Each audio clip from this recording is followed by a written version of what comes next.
श्री परमात्मने नमः। श्री चैतन्य चरित्रावली अध्याय महाप्रभु का प्रेमोन्माद और नित्यानंद जी द्वारा दंड भंग। चाहे तू पाताल में चला जा, चाहे स्वर्ग में जाकर निवास कर, चाहे सुमेरु के शिखर पर चढ़कर वहां बैठ जा, अथवा समुद्र से पार होकर किसी अपरिचित देश में चला जा, यह सब करने पर भी तेरी आशा शांत न होगी।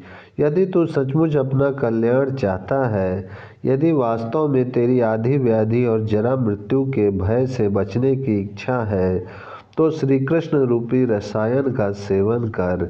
उसी से तेरे संपूर्ण रोग दूर हो जाएंगे।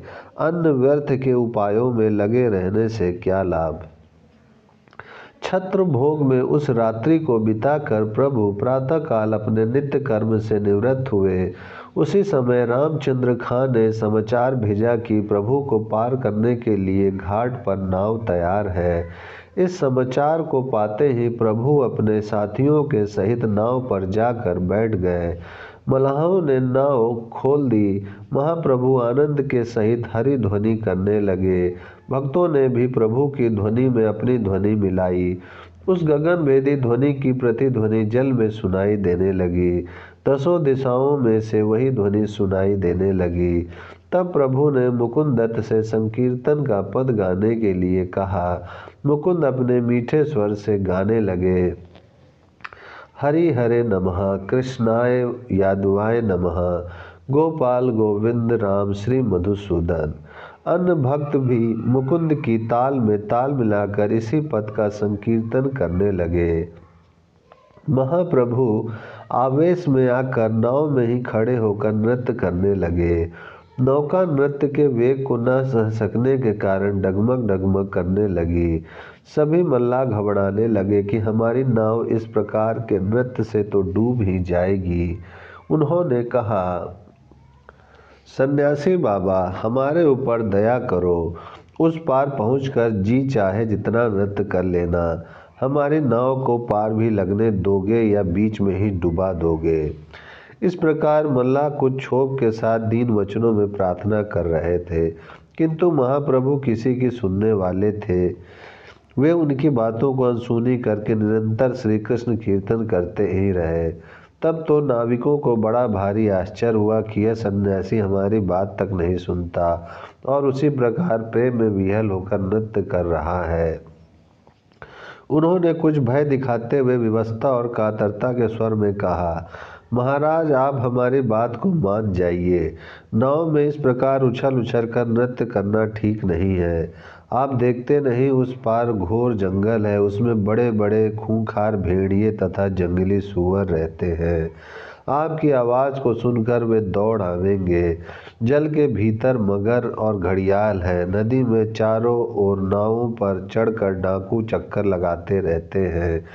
वे जिसे भी पार होते देखते हैं उसे ही लूट लेते हैं। कृपा करके आप बैठ जाइए और अपने साथ हमें भी विपत्ति के गाल में न डालिए। उनकी ऐसी कातर वाणी सुनकर मुकुंद दत्त आदि तो कीर्तन करने से बंद हो गए, किंतु भला प्रभु कब बंद होने वाले थे। वे उसी प्रकार कीर्तन करते ही रहे और अन्य साथियों को भी कीर्तन करने के लिए उत्साहित करने लगे। प्रभु के उत्साहपूर्ण वाक्यों को सुनकर फिर सब के सब कीर्तन करने लगे। धन्य है ऐसे श्री कृष्ण प्रेम को जिसके आनंद में प्राणों तक की भी परवाह न हो। अमृत के सागर में डूबने का भय कैसा। श्री कृष्ण नाम तो जीवों को आदि व्याधि तथा संपूर्ण भयों से मुक्त करने वाला है। उसके सामने मगर, घड़ियाल, भेड़िया तथा डाकुओं का भय कैसा। राम नाम के प्रभाव से तो विष भी अमृत बन जाता है। हिंसक जंतु भी अपना स्वभाव छोड़कर प्रेम करने लगते हैं। प्रभु को इस प्रकार कीर्तन में संलग्न देखकर नाविक समझ गए कि ये कोई असाधारण महापुरुष हैं। इन्हें कीर्तन से रोकना व्यर्थ है। जहाँ पर ये विराजमान है वहाँ किसी प्रकार का मंगल हो ही नहीं सकता। यही सोचकर वे चुप हो गए। फिर उन्होंने प्रभु से कीर्तन करने के लिए मना नहीं किया। प्रभु उसी प्रकार अपने असुरों की धाराओं को गंगा जी के प्रवाह में मिलाते हुए कीर्तन करते रहे। उसी कीर्तन के समारोह में नाव प्रयाग घाट पर आ लगी। प्रभु ने अपने साथियों के सहित नाव से उतरकर प्रयाग घाट पर स्नान किया और फिर आगे बढ़े। तब उन्होंने गौड़ देश को छोड़कर उड़ीसा देश की सीमा में प्रवेश किया।